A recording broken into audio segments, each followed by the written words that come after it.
Congresso e, assim, com certeza, vamos aprender muito aí sobre essa reforma tributária. Está com você, professor Ilírio?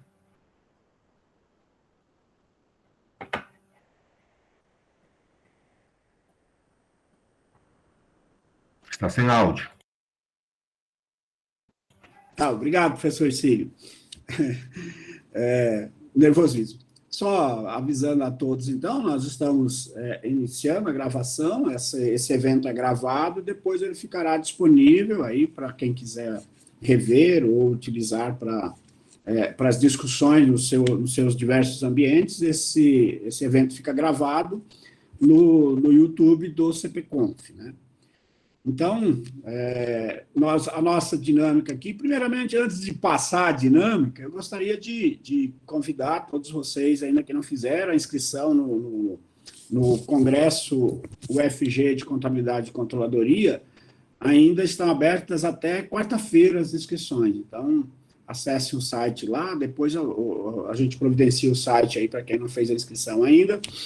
Então, se inscrevam lá, é um evento que vai acontecer quinta e sexta aqui na UFG.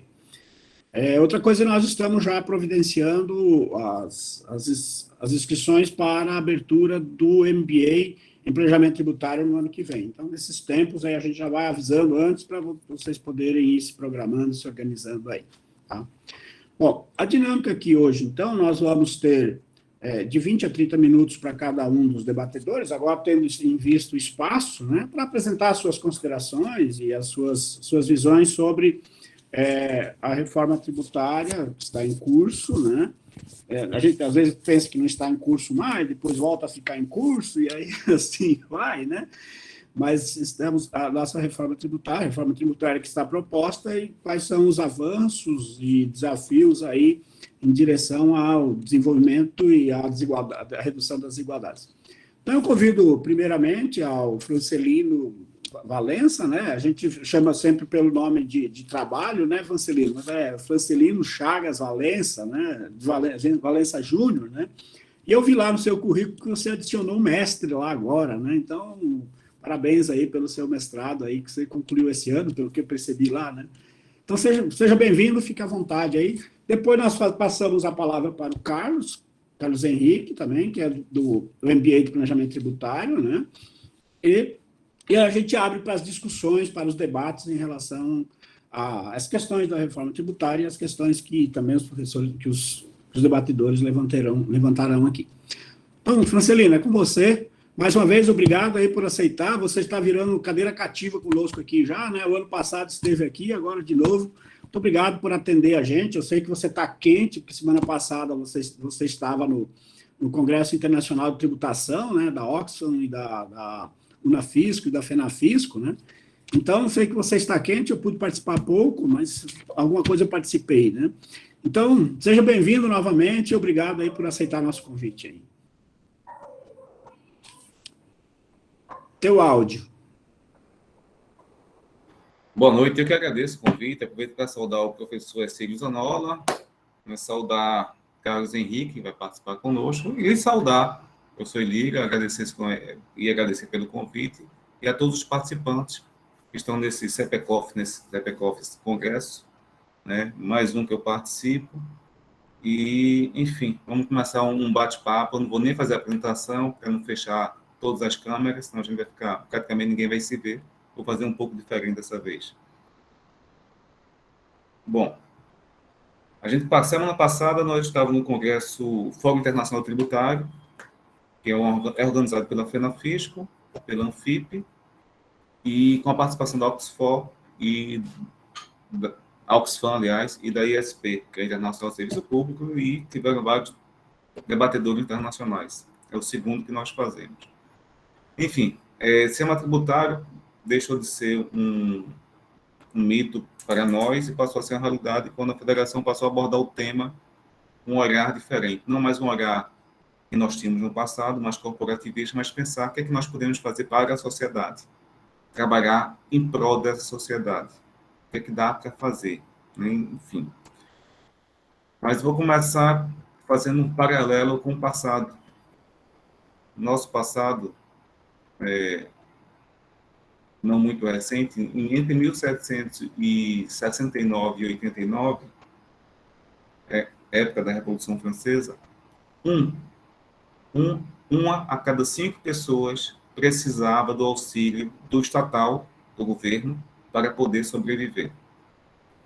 Uma a cada 5 pessoas. No Brasil, uma a cada 4. Hoje, uma a cada 4. 24% da população precisa do auxílio do governo para sobreviver. A nossa situação é mais dramática do que a França na época da Revolução Francesa. Eu trago isso porque foi uma das revoluções liberais, a que entrou no imaginário popular, todo mundo conhece, e que a fome, a pobreza e a miséria foi o pano de fundo, entre aspas, mas um dos grandes panos de fundo para fazer esse movimento. Hoje, a nossa situação no nosso país é mais grave. Eu já faço uma pergunta: o que é que está acontecendo? Porque não implodiu qualquer movimento ou qualquer coisa pelas massas que passam fome. Eu não defendo isso, muito pelo contrário. Eu abordo isso para que a gente possa ter alternativas para evitar uma possível tragédia a qual nós caminhamos. E é uma linha, é uma estrada que nós estamos pavimentando para um pior dos processos, né, no mundo evolutivo e democrático. Alguns fatores que nós acreditamos serem desestabilizantes é a extrema pobreza, a fome e a imensa desigualdade social que nós vivemos. No Brasil, eu posso afirmar, né, até pelos estudos, que é o país mais desigual do mundo. Com a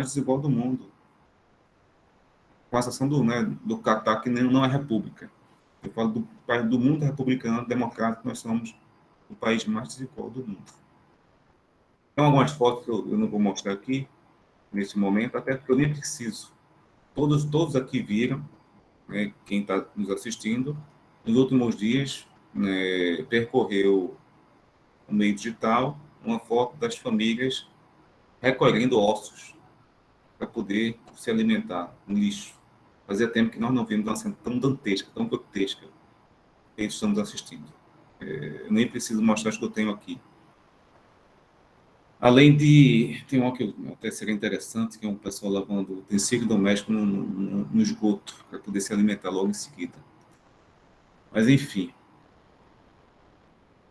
Vamos discutir reforma tributária. Primeiro que nós temos como um artigo 1º da República, como fundamento da República, a dignidade da pessoa humana. A dignidade da pessoa humana, que ela não atinge o quarto da nossa população. Os objetivos da República, dentre eles, é erradicar a pobreza e a marginalização e reduzir as desigualdades sociais. Nós estamos num caminho inverso, num caminho oposto. E promover o bem de todos. Nós não estamos promovendo o bem de todos. Estamos promovendo, sim, um bem. Um seleto grupo, e explicarei por quê. Sem contar que a própria Constituição, e tem julgados do STF, não vou fazer uma análise puramente jurídica, que os impostos deveriam ser graduados sempre que possível, de acordo com a capacidade do contribuinte. É sempre que possível aqui, na minha percepção, da nossa, de quem estuda essa área, não era quando se quisesse, não, ou quando fosse conveniente. A não ser que alguma coisa impedisse de ser sempre que possível, um dever ser, teria que ser, deveria ser. Mas aí houve discussões e, enfim, esse dever ser ficou um pouco prejudicado. Sem contar que o sistema tributário como um todo, teve até nós entramos com a DPF, ele não poderia ser regressivo. Nosso sistema tributário, ele é totalmente regressivo. O mal que nós temos há muito tempo. Mas nesse ínterim, aconteceram algumas propostas de reforma, várias ao longo desses anos, professor. Várias, o senhor acompanha bem, mas ultimamente a gente tem 4 que se destacaram. A PEC 110, a PEC 45, ambas de 2019, a proposta do CBS, que é a Contribuição do Governo Bem e Serviço, e o projeto de lei do Imposto de Renda. É o que tem aí hoje e o que se discute com mais ênfase no 3º ano de mandato do governo. Mas nenhuma delas ataca a questão da regressividade do imposto de renda. Hoje, por exemplo, saiu a matéria no The Guardian, como eu não estou apresentando, eu vou conversando, mas depois eu posso encaminhar a apresentação. Todo o meu hoje é referenciado. Sempre foi, mas hoje é mais. Até nas apresentações de slide eu uso referência. Porque estamos na era da fake news. É fake news todos os dias. A gente tem que começar a nos proteger sobre as fake news. Então, eu copio, inclusive, o endereço, a página web, onde está, para quem quiser acessar. Então, The Guardian hoje, alguns milionários fizeram a petição a Rishi Sunak, enfim, que é o ministro da Economia da Inglaterra, solicitando que eles fossem tributados o imposto sobre a riqueza para fazer frente à pandemia da Covid, para impulsionar o Estado, para ter recursos, os multimilionários ingleses, a semelhança do que aconteceu há muito pouco tempo com os americanos. Vários multimilionários americanos fizeram esse movimento solicitando que fossem sobretaxados para que pudesse injetar dinheiro na economia. Eu estou falando de países capitalistas, tá? O sistema político, o sistema de governo, não faço nenhum debate que não seja dentro da atual regra que nós estamos, que é o capitalismo. Então, são países capitalistas dizendo que é preciso serem taxados para que tenha recurso, a economia possa ser impulsionada e gerar economia. Na proposta do imposto de renda, por exemplo, nós conseguimos, aí, eu tenho orgulho de fazer parte de uma federação que puxou essa discussão, em que pese do estudo de Rodrigo Araí e de Gobetti, que demonstraram que nosso país era anacrônico, não taxar dividendos em relação ao mundo, nós colocamos entrar na discussão e levamos ao debate a narrativa da necessidade de taxar lucros e dividendos, e, finalmente, a proposta do imposto de renda fala em taxação de lucros e dividendos. Pela primeira vez, cai por terra os argumentos, até o próprio governo reconhece, da necessidade de taxar lucros e dividendos, colocando uma alíquota modesta, ao nosso ver, de 15%. E apenas 15% reduzindo a tributação de forma até significativa nas empresas. Deixando de fora fundos de investimento em ações, deixando de fora fundos imobiliários. E um detalhe também, na proposta, tinha uma alíquota de 30% para quem remetesse dinheiro para paraíso fiscal. Essa proposta, esse texto desapareceu. Por coincidência, eu acredito que somente por coincidência, foi divulgado que o ministro da Economia tem recursos em paraíso fiscal. Mas eu não acredito que tenha sido esse um dos grandes motivos. Eu como cidadão, não posso imaginar um ministro da Economia fazer algo, né, em seu benefício. Então, não quero acreditar.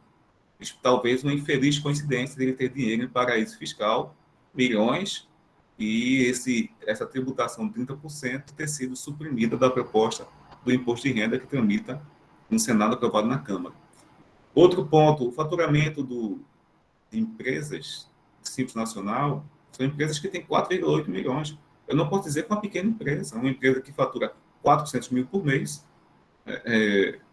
já não sai um pouco do conceito de pequena empresa, não no nosso país, mas em referências internacionais também. Não há em outro país um valor tão absurdo de pequenas empresas, ou colocado como Simples Nacional em países desenvolvidos. A gente está falando de 4,8 milhões, os dividendos distribuídos para essas empresas também não seriam taxadas, está isento, né, de lucros e dividendos, de imposto de renda. Isso vai aumentar, inclusive, a pejotização e impede ou permite a burla ao se dividir, né, por mais de uma empresa. Então, a gente condena as nossas empresas ao nanismo, favorece um benefício tributário que não deveria existir. Por exemplo, 4,8 milhões, patamar de faturamento do microempresa. Professores que estão aqui nos assistindo são taxados em 27,5% do imposto de renda. Mas se eles montassem uma empresa e faturassem 4,8 milhões, possivelmente não estariam sendo taxados. Não seriam hoje, e pela proposta também não. Também os lucros divididos pelo integrante do mesmo grupo econômico, então dá para a gente tentar entender, mas possibilita também outros movimentos difíceis, complicados, de evasão fiscal. Fundo imobiliário, já falei, bolsa de valores, aí uma coisa que eu achei, de certa forma, mantém a regra que está, então, vendas de ações até R$20 mil, não é taxada por imposto de renda. Não estou falando do lucro, estou falando do valor total, absoluto da venda das ações, passa para ser 60 mil por 3 meses, compensando o prejuízo. Uma coisa interessante, eu fico imaginando para que essa norma foi feita, que é a atualização de valor de imóveis e a atualização para que 4% de imposto de renda. É uma coisa estranha, é muito estranha, porque O governo pretende arrecadar um valor significativo com isso, mas realmente não tem uma aparência muito, como eu posso dizer, é um pouco indigesta, é estranho. Quer dizer, quando você compra um imóvel, o imóvel ele valoriza, como valoriza uma aplicação em CDB, em renda fixa. Ao longo dos anos, você paga imposto de renda, entre 15% e 22,5% de ganho de capital, pagaria apenas 4% se atualizar o valor. Para quem tem imóvel para vender e queira vender nesse período, vai ser uma grande brecha na legislação que vai reduzir significativamente o imposto. Quem não tiver interesse em vender, com certeza não irá atualizar. Haverá redução também, como eu falei, para a pessoa jurídica, de 15% para 8%. Inicialmente, iria reduzir para 5%, depois para 2,5%. Praticamente não haveria quase tributo do imposto de renda sobre as empresas, com exceção do adicional sobre de 10%, que está previsto para todas que oferem lucros mensais acima de 20 mil. Isso está mantendo a redução da CLL, né, de 1 ponto percentual, em geral, e também para os bancos. Nova faixa de rendimento. Eu vou avançar, porque eu quero entrar num debate que a gente ouviu, quem está participando, a gente trocar ideias, imaginar algumas coisas. A atualização da tabela de imposto de renda, 2,5%. Bom, só que na primeira proposta que o Celso Sabino encaminhou, divulgou, houve uma divulgação do Conselho de Secretário da Fazenda mostrando que haveria uma perda para os estados e municípios de praticamente 27 bilhões de reais ao ano, porque elas são partícipes também dos tributos. Tem participação no FPE, no FPM. E essa perda fez com que o relator alterasse a versão para a versão atual. Só que eu fico imaginando que país republicano esse, que o governo federal, de certa forma, tem uma ingerência que quer reduzir ainda mais os tributos dos estados e municípios, especialmente destes últimos, que são os grandes responsáveis pela prestação de serviços públicos àqueles que mais precisam. Por exemplo, saúde. Saúde. Se não fosse a saúde, nós não teríamos 600 mil mortos, talvez 1 milhão, talvez um pouco mais. Não vou falar de questões políticas de má utilização ou não, ou fake news sobre vacina. Números objetivos aí. Se não houvesse rede de saúde é do SUS, os estados, os municípios também têm estrutura, tem policlínicas, tem várias outras coisas. A PEC 110 propõe o fim do PIS, COFINS, IPI, ICMS, ISS e substitui pelo IBS. O mais interessante nessa sistemática toda que se coloca é, por exemplo, qual seria a alíquota desse novo imposto? Ninguém sabe. Como nós estamos discutindo uma nova modalidade de tributo, um novo imposto, em que nós não sabemos qual seria a alíquota. Eu nunca vi isso acontecer. Sinceramente, eu desconheço isso. Nós não sabemos a alíquota. Vai ser uma alíquota única, mas qual será? 10%, 15%, 30%, 12%? Ninguém sabe. Até hoje, ninguém tem ideia. Mas por que não tem ideia? Por alguns motivos. A negação desse país é acima de 5 bilhões. Os benefícios fiscais do gasto tributário são acima de 300 bilhões. Nós estamos falando de benefícios fiscais que nem sempre, ou em boa parte, não comprovam o retorno à sociedade.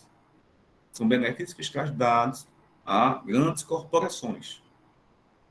Mas, quando se quer aumentar, por exemplo, um auxílio emergencial, se é 300 ou 600 reais, há uma discussão médica no parlamento, no governo, e aparecem grandes defensores contrários a isso, renegando a possibilidade do Estado de ser, e até insinua de ser patrimonialista e paternalista. Mas o que dizer de mais de 300 bilhões dados a grandes corporações? Eu acredito que isso sim é o grande paternalismo. Ou, enfim, poderia ter outros nomes que eu vou evitar falar. Bom, devido a esse IVA dual e entre a União, teriam o PIS, COFINS, enfim, e os estados, o ISS e ICMS. Os municípios são contrários, os grandes municípios estão todos contrários a isso, porque acreditam que haverá perda de arrecadação.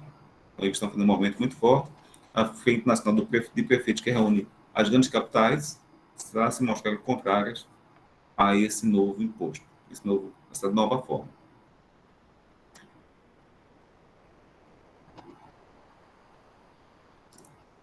O interessante, eu não poderia deixar de dizer, boa parte dos estudos que fizeram parte da PEC 45, ela está um pouco morna, e que ela é transportada, de certa forma, para a PEC 110, os estudos, tem uma instituição que fez parte desses grandes estudos, o CECIF, todos aqui devem conhecer, eu acredito, mas o mais interessante é uma instituição que tem um bom know-how, mas o mais interessante é que tem algumas empresas que financiam esse instituto.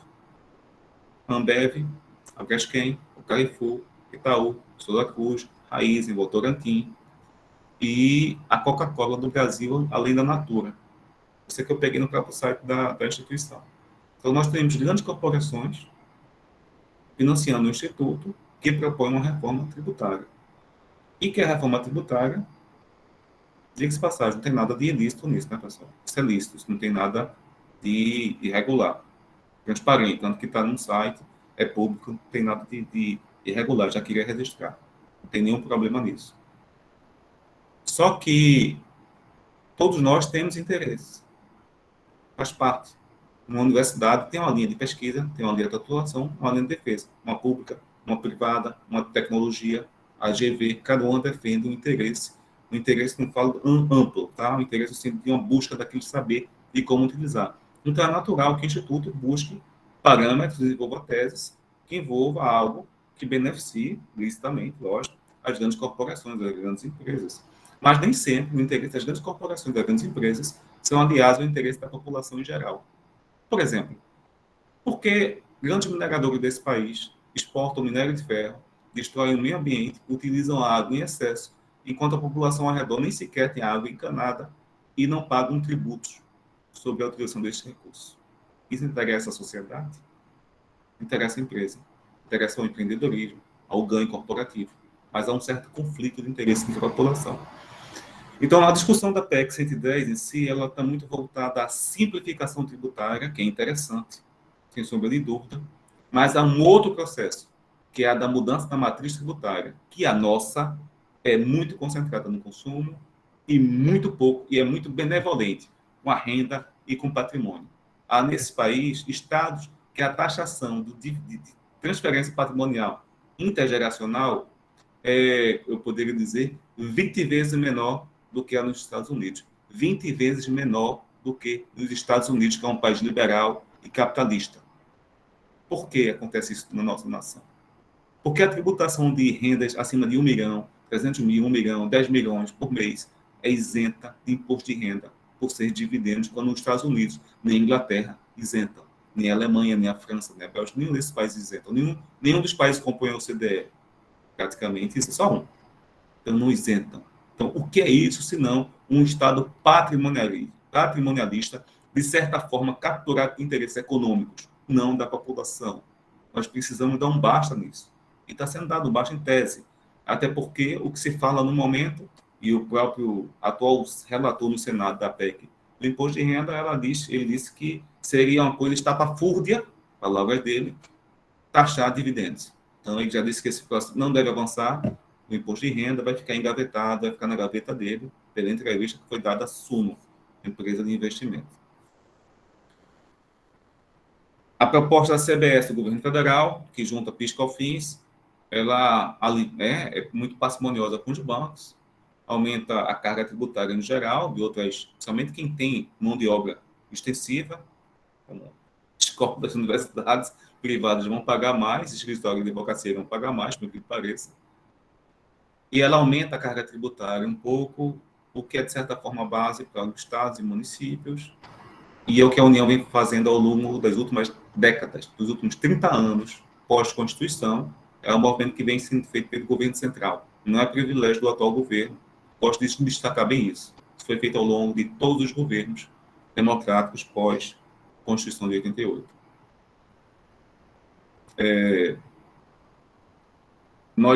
Uma coisa que é preciso ser dita, eu vou dizer aqui antes de finalizar, que há uma narrativa muito grande de que a carga tributária nossa seria absurdamente alta, e ela não é, está entre a 24ª e 25ª do mundo, países envolvidos.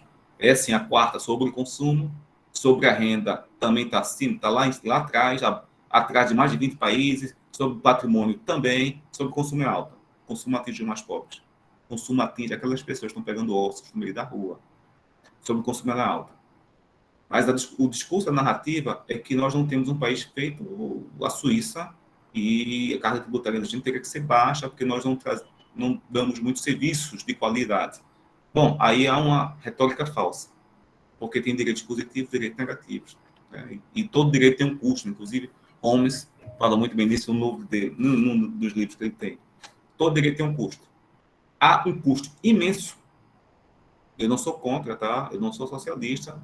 Peço desculpas àquele que poderia imaginar isso, muito menos comunista, tá? Eu ainda defendo o atual sistema capitalista, até que surja um melhor. Mas todo sistema montado para manter a propriedade privada, a casa que eu moro, o carro que eu tenho e esse computador é caríssimo.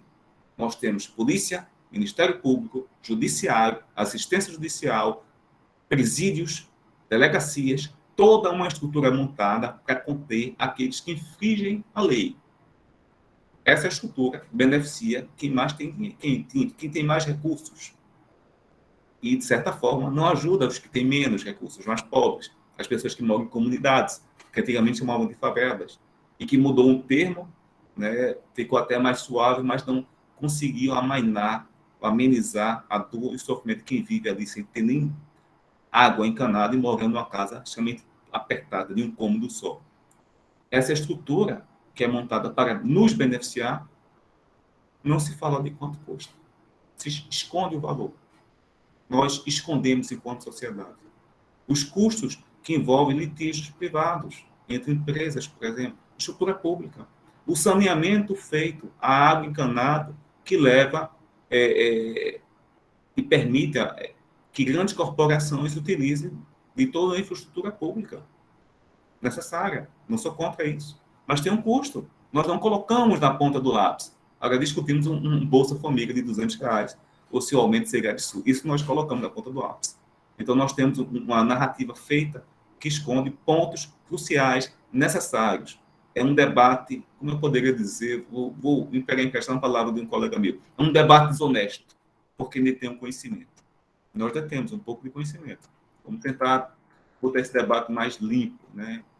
Já finalizando, a média que nós temos aqui, eu peguei 10 anos, Brasil e OCDE, sobre tributação, sobre lucros e ganhos de capital, no Brasil 7%, OCDE 11,4%.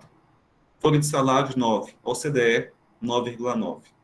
Propriedade, Brasil 1,5%, lá fora quase 2%. Bens e serviços, lá fora 11%, nós 14%. Então, essa é a modulação que a gente precisa fazer. Não fizemos ainda por diversos motivos. Um detalhe que eu queria encerrar a apresentação com essa tela, professor. Eu acho que eu vou mostrar essa tela. Posso mostrar? Eu vou pegar essa tela que Pode, claro. Fique à vontade, fique à vontade.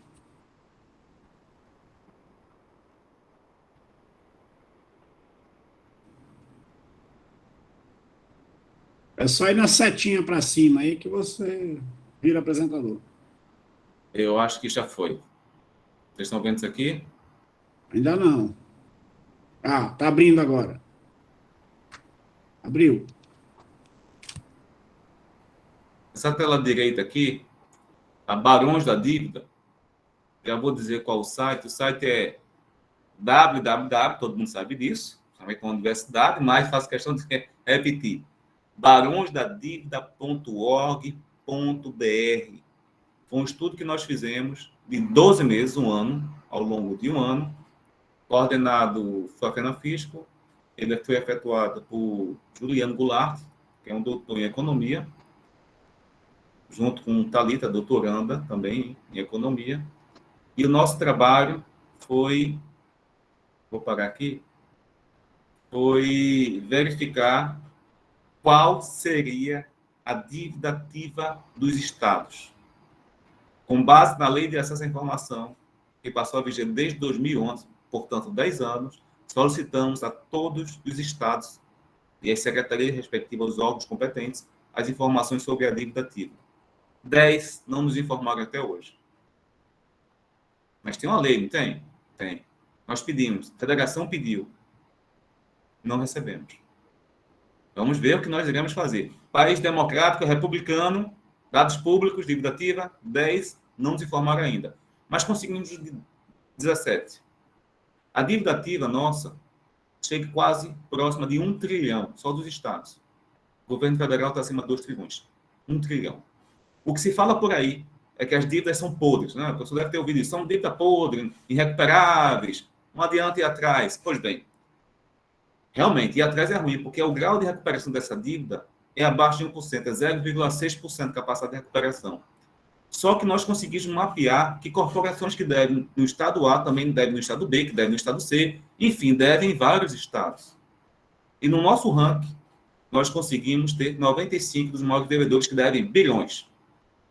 Vocês podem acessar lá, barãodadívida.org.br. Só por curiosidade, eu vou citar o primeiro, segundo e terceiro lugar.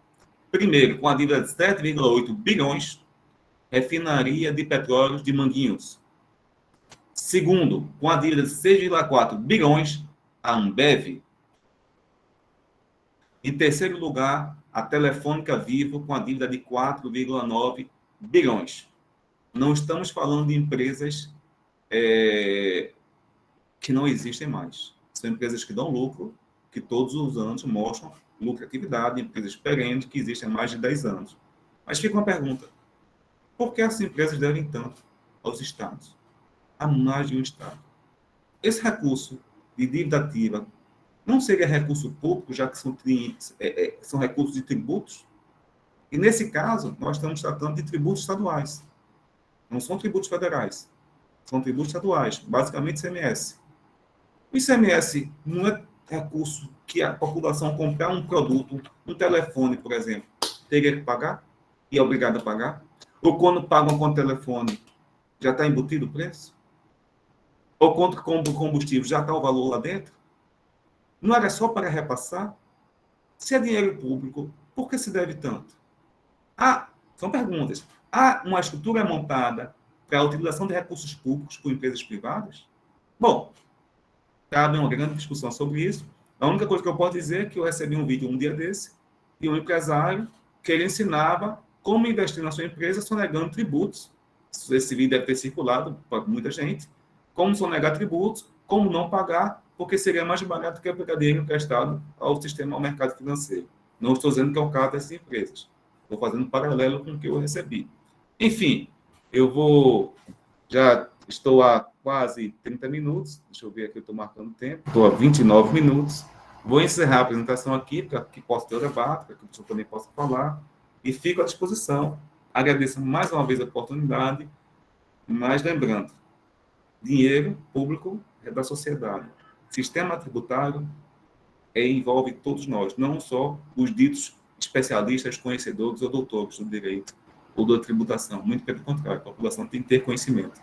Porque o desconhecimento leva a esse caos, esse quadro e essa Babel tributária que não foi, e nem acredito que seja sem sentido. Obrigado, professor. Obrigado, Francelino, aí, pelas suas considerações, sempre muito instigantes, né? Nós vamos passar, então, a palavra agora para o Carlos, né? Nosso segundo debatedor aí.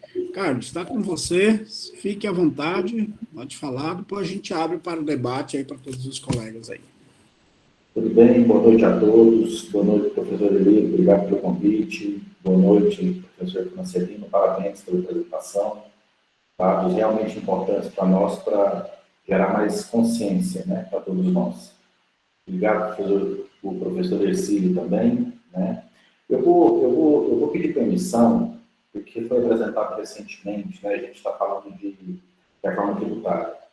E, infelizmente, a reforma tributária, o único jeito dela acontecer é no Congresso, né, ela tem que passar pelo Congresso. Então, toda situação que a gente tem que não está no Congresso, ela acaba sendo apenas vontade popular, né, nossas falas, nossas intenções, mas elas não vão se materializar.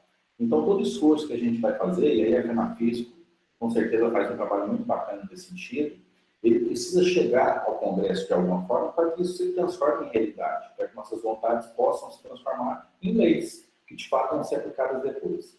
Então, vou pedir licença para fazer um paralelo da PEC 110, né, e os outros projetos que o governo apresentou, só para tentar nos situar, talvez, para embasar melhor o que eu vou falar ao final, que eu acho que vai ajudar, vai colaborar com essa situação. Uma das coisas que todo mundo concorda, que a reforma tributária é dita e pela população e por todo mundo, é com relação à questão da facilitação, da desburocratização, né? Tornar essa questão tributária mais fácil para que qualquer pessoa, mesmo leigo, possa entender essa situação de uma maneira legível e fácil, né? Então, acho que todo mundo concorda com isso, esse é um ponto. Um outro ponto que talvez fique mais distante da reforma tributária é justamente a preocupação social, né? Ou seja, a reforma tributária enquanto ferramenta para melhoria de fato das obras sociais e diminuição, né, como o professor Francelino falou, dessas 4 pessoas, uma a cada 5, uma a cada 4, precisam da ajuda do governo. Eu diria até, inclusive, que mais do que o professor Francelino, porque muita gente não consegue ter acesso ao benefício. Talvez você até imagine que esse número seja até maior que esse. Mas, dentro desse sentido, a PEC 110, relatório recente apresentado, ele traz a proposta de um imposto chamado imposto IVA dual, né, que é imposto sobre valor agregado igual ao IVA2, né? Eles estão buscando, o relator dessa PEC, que é o senador Roberto Rocha, ele trouxe essa ideia do Canadá, né? No Canadá tem esse mesmo modelo, né, de IVA com outros 2 impostos em si. Então, o que eles pretendem fazer? Eles pretendem pegar a PIS, COFINS e a COFINS importação e reunir num único imposto, que seria a CBS. Aí eles pretendem pegar depois o ISS e o ICMS e dar o nome de IBS. Esse IBS, que é Imposto sobre Bens e Serviços, ele levaria 7 anos de transição, né? Na proposta, ele tem 7 anos para transitar. Esse IBS também, as alíquotas de imposto ficariam a cargo dos próprios municípios e estados definirem. Então, eles entendem que, se eles interferirem nesse IBS, definindo a alíquota para o país como um todo, a gente estaria ferindo a Constituição, porque ia estar perdendo a isonomia, né, que os estados, os municípios têm, cada um no seu quadrado, né? Então, por esse motivo, especificamente com relação ao IBS, eles deixam a cargo de estados e municípios para definir suas alíquotas. Uma vez definidas, elas serão fixas, igual para todos, com algumas exceções. Claro, eles vão abrir exceção para alguns benefícios, alguns produtos, haverão diferenças, mas a ideia é que ela seja a mesma para todos. A CBS, ela não traz um projeto, um percentual, mas ela já traz um compromisso, porque, na verdade, a PEC 110, a maioria da PEC como um todo, ela deixa para a lei complementar regulamentar quase tudo, né? Lei complementar é algumas coisas ordinárias. Com relação à CBS especificamente, então, o que eles pretendem? Eles pretendem primeiro aprovar a PEC 110 e, em seguida, aprovariam o PL 3887 de 2020, que é o PL do governo federal, que fala da CBS, que lá nele a alíquota é de 12%. Então, ele traz na CBS uma alíquota de 12%, que seria no PL 3887, né? Ou seja, não seria na PEC em si. A gente tem um problema hoje, que é a guerra fiscal, que a gente tem entre estados, né? E o ICMS é o maior causador hoje dessa guerra.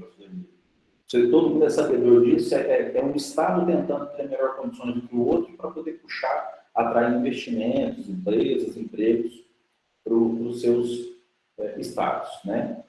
Então, a PEC ela tem a proposta de tentar eliminar essa guerra tributária entre os estados. Uma das saídas que ela arruma para isso acontecer é que o imposto ele para de ser pago na origem e passa a ser pago no destino. Então, dessa forma, ele valoriza onde se consome o produto ou serviço, seja lá o que for, né? Então, essa é a intenção. Eu estou mostrando as intenções. Eu não estou querendo aqui defender que está certo, que está errado, ou qualquer coisa nesse sentido. Eu estou só mostrando quais as intenções que o relator inicialmente propôs. A gente tinha essa guerra fiscal com os municípios também, com o ISS. Eu acho que todo mundo deve, principalmente todo mundo que é da área contábil, sabe dessa situação de que muitas empresas usavam como planejamento tributário abrir em outro município que tinha uma vantagem de benefício do imposto para poder oferecer serviço ali. Essa situação em 2016, com a Lei Complementar 157, foi, de certa forma, resolvida, porque eles limitaram ao mínimo de 2% a alíquota dos municípios, e depois, em 2020, eles também trouxeram uma Lei Complementar 175, a situação de que também seria taxado no destino e não mais na origem. Então, penso eu que esse assunto com relação à briga entre os municípios, ele foi resolvido com essa questão dessas duas propostas. E o relator traz, então, para a PEC 110, essa mesma ideia. Outro aspecto que ele traz é que a ideia, né, a intenção é eliminar o IPI e criar o IS, que seria um imposto seletivo, né? Esse IS seria aquele imposto que popularmente as pessoas chamam de imposto do pecado, né?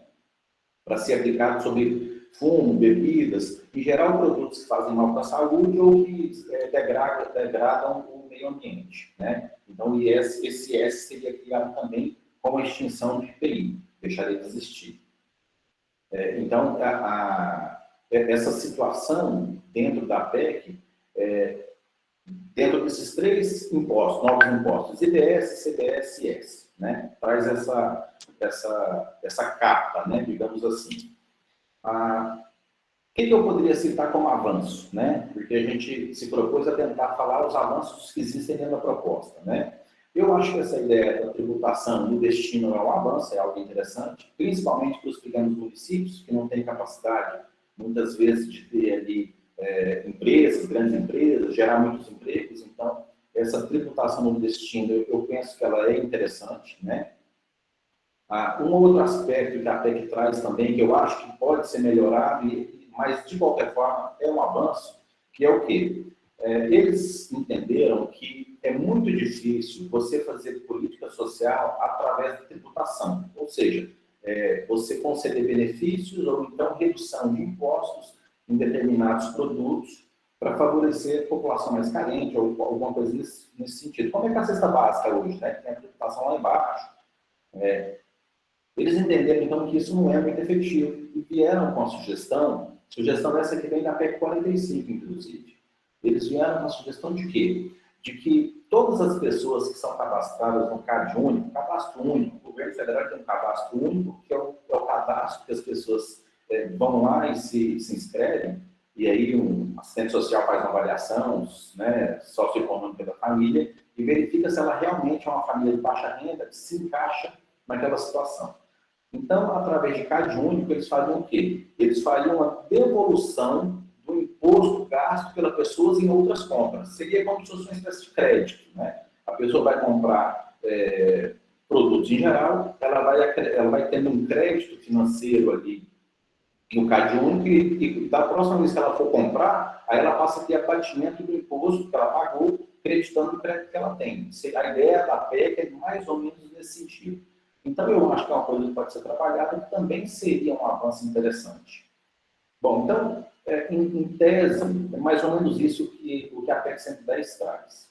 Já o PL 2337, de 2021, que trata do imposto de renda, ele traz a ideia da tributação dos lucros e dividendos em 15%, o que particularmente eu concordo com o professor Francisco, penso que não vai passar, o lobby é muito forte nesse sentido, mas, né, ele traz essa tributação, e aí ele faz algumas compensações para que ela aconteça, né, ou seja, ele diminui o imposto de pessoa jurídica de 15 para 8, aquele de 10 acima do faturamento X ele mantém, então ficaria em 18, né, aproximadamente o imposto, mas para isso ele faz algumas alterações, algumas modificações, ele põe como imposição para conceder esse benefício. Por exemplo, tributar em 1,5% a mais o ramo mineral, da extrativista, né, minério em geral. Ele traz essa situação. Já o PL 3887 de 2020, falando rapidamente, que é o que cria CBS, conforme eu falei no início lá, comentei com vocês no início, a ideia é que se aprove primeiro a PEC 110, ela daria, né, o berço constitucional para que esse PL pudesse ser aprovado, trazendo a CBS de 12%. A ideia do projeto é essa, né? A princípio, a ideia do projeto é essa. Bom, indo um pouco agora, saindo um pouco dessa questão dos projetos, indo um pouco para essa questão mais social, né? Ou seja, do que a gente tem, o que pode ser feito.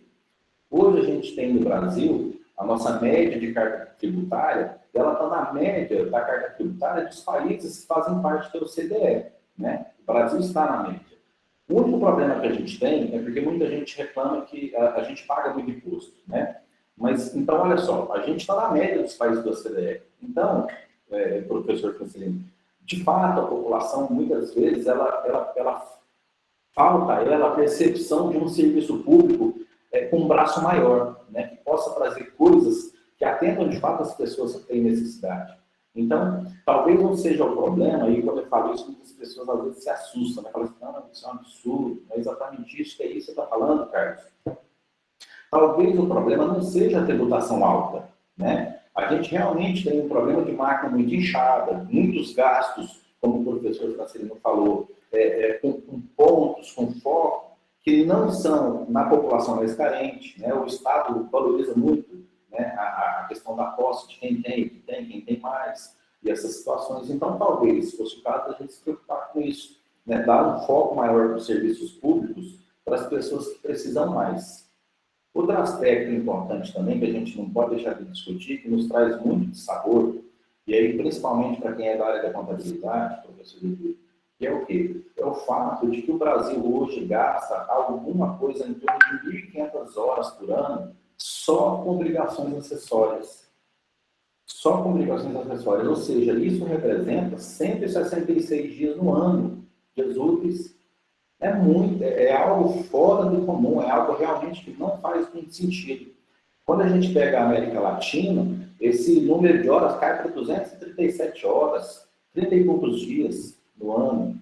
Então, é necessário realmente que a reforma tributária ela traga essa facilitação, porque essa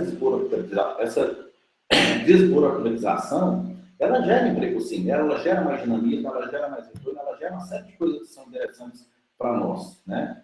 Ela até diminui a quantidade de pessoas que estão trabalhando de forma anônima, né?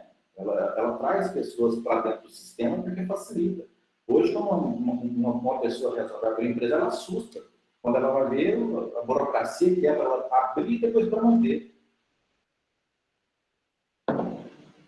Então, essa situação é um ponto que precisa ser atacado com certeza. A obrigação acessória no Brasil é algo muito, muito complexo, muito difícil. Inclusive, é muito comum você falar com um contador e ele não saber de metade da burocracia, porque as leis, as legislações mudam a todo dia, em um volume muito rápido. Isso é um ponto interessante também, que a gente precisa se preocupar. Outro aspecto que a reforma tributária deveria trazer é com relação à distribuição de renda. Ele devia, concordo com o professor Francelino, quando ele diz que é comum se discutir muito por assuntos que não têm tanta relevância para o social, e quando vai se falar do Bolsa Família, de alguma coisa, é um absurdo, está ajudando essas pessoas, isso é muleta. É muito comum a gente ouvir coisas desse tipo, até de parlamentares, inclusive. E isso é um absurdo. Porque se a gente parar para pensar que dentro do nosso país, a gente tem um país com a riqueza que ele tem, o mínimo que a gente pode fazer é tentar retribuir para as pessoas com mais dificuldade, que elas possam sair desse estágio que elas estão e vir para um outro estágio.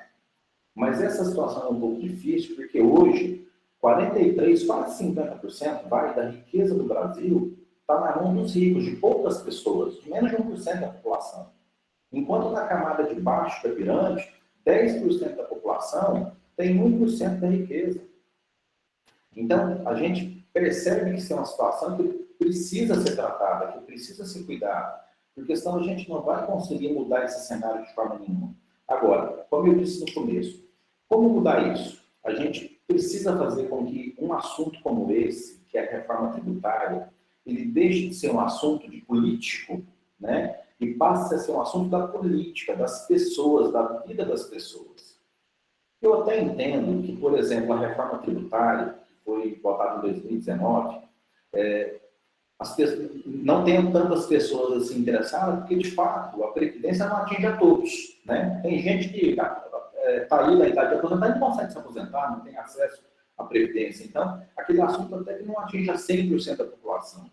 Mas a reforma tributária, esse assunto, ele atinge a todos.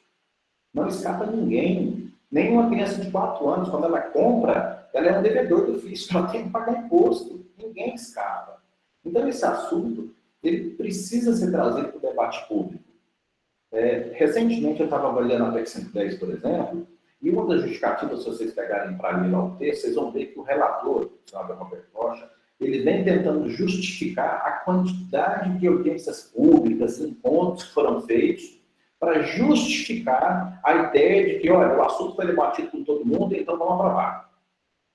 E outra coisa interessante, que a gente também percebe nessa mesma linha de raciocínio, é o seguinte: por que tem que aprovar essa PEC ou esse assunto, reforma tributária, agora, até novembro? Por quê? Nós estamos, desde a Constituição, desde 88, esse assunto é debatido, ele é discutido, ele é trazido à tona. A última reforma tributária substancial no Brasil foi em 1965. Vou explicar, que talvez alguns estejam pensando assim, poxa, não, mas tem que acontecer. Tem, mas não pode ser da forma como está. Não pode ser nessa correria dos atropelos, vamos aprovar agora, porque eu quero ter protagonismo de ter aprovado, eu quero ser reformista. Olha, se a gente deixar isso passar do jeito que está e falar, gente, aí eu estou falando da Letícia, estou falando da Crislane, estou falando da Carolina, estou falando do Igor, da Renata, da Gleiciane, estou falando de todo mundo. Se nós deixarmos isso passar da forma como está, isso vai ser um problema para nós, porque dificilmente esses assuntos vão voltar a ser discutidos desta forma. Então, eu penso, e claro, essa é a minha opinião, que o momento é da gente começar a trazer esse assunto para a população e mostrar o quanto a reforma tributária precisa ser ampla e extensa, porque dificilmente nós vamos conseguir voltar de novo a debater isso nos próximos 10 anos. Então, temos que aproveitar esse momento dessa vontade, de cada vez mais a gente ter pessoas da população querendo participar do debate público e puxar essas pessoas para esse debate, para que a gente tenha uma reforma, no mínimo, mais interessante para todos. A gente não vai conseguir, professor Francelino, tirar o interesse das grandes empresas se a gente não tiver uma massa maior da população interessada no assunto. Porque o lobby é muito grande. Eles têm muito mais força do que nós.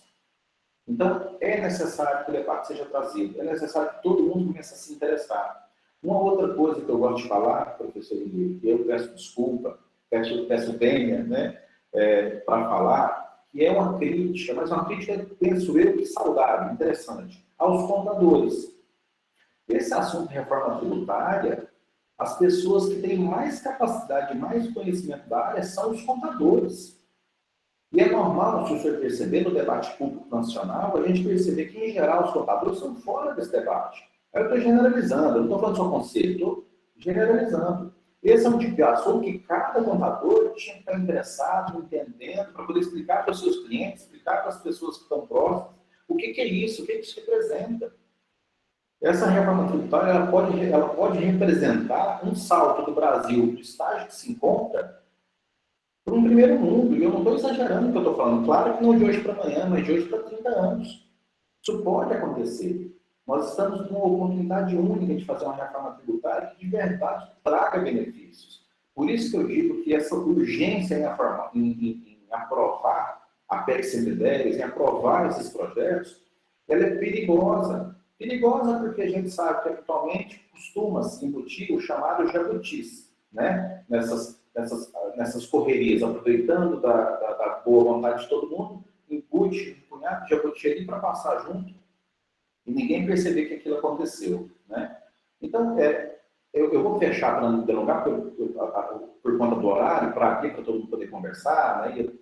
Acho que todo mundo talvez queira participar de alguma forma, mas eu vou fechar fazendo esse apelo de que as pessoas precisam participar desse debate. Esse não é um debate só de políticos, esse é um debate político, para todas as pessoas se interessarem em participarem, porque ele atinge a todos, sem exceção. Nasceu, está pagando imposto. Então, todos nós temos que nos preocupar com isso. Agradeço ao professor Francelino, professor Elírio, e abro aí para vocês querendo fazerem questões. Obrigado, Carlos. É muito bom ouvir vocês. A gente vai ficando olhando e falando, temos muito que fazer ainda, né? E você foi muito feliz nessa. Tem um ditado popular que diz que a gente não toma decisões, grandes decisões, no momento de muita tristeza ou de muita abundância, né? E nós estamos no momento crítico dessa parte aí. Mas eu não sei se eu abro aqui agora o debate, né, para a gente.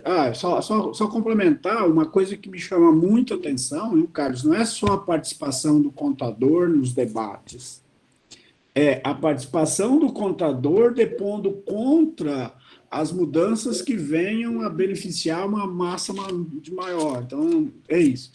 E outra coisa que me chama muito a atenção é a ausência da academia nesse debate. Quando a gente lê um artigo de reforma tributária, o cara logo vem dizendo a carga tributária elevadíssima do Brasil. Né? Vocês estão dizendo aí, olha, não é assim, a gente hoje está dizendo, olha, não é assim. Né? Mas eu abro para os colegas aí, não sei se alguém quer fazer a pergunta, quer fazer algum questionamento para os colegas. Se ninguém tiver pergunta, eu queria fazer uma pergunta para o professor Francelino, se me permite. Sim, pode ir. Eu sei, professor, que a FENAFISCO ela tem um trabalho bonito, que é a reforma tributária social, né? E se o senhor pudesse falar um pouquinho do que é a ideia, do que se pretende, seria bacana. Eu sei um pouco da história, mas eu acho que nem todo mundo tem conhecimento. Se o senhor pudesse, seria interessante para falar um pouquinho disso. O senhor me permite, professor Edilio? Sim, sim. Eu aproveito e emendo, eu sei que você vai discutir, pode falar alguma coisa. Perguntaria por que é tão difícil incluir o pobre no orçamento e o rico no imposto de renda? O que acontece nessa parada aí, né? Vou começar por essa última.